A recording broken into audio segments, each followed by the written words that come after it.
ఎర్ర జెండ ఎత్తడమంటే తమ్ముడా తల ఎత్తుకు బతకడమేరా ఎర్ర జెండ ఎంచుకున్నావంటే బానిస సంఖ్యలను తెంచడమేరా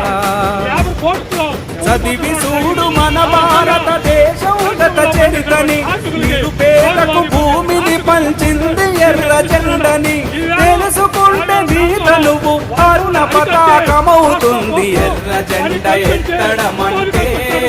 తమ్ముడా తల ఎత్తుకు బతకడమేరా ఎర్ర జెండ ఎంచుకున్నావంటే బానిస సంఖ్యలను తెంచడమేరా అంటరాని కులాలని వెనకబడిన జాతులని బానిసలుగా చేసుకొని దొరలు రాజమేలుతుంటే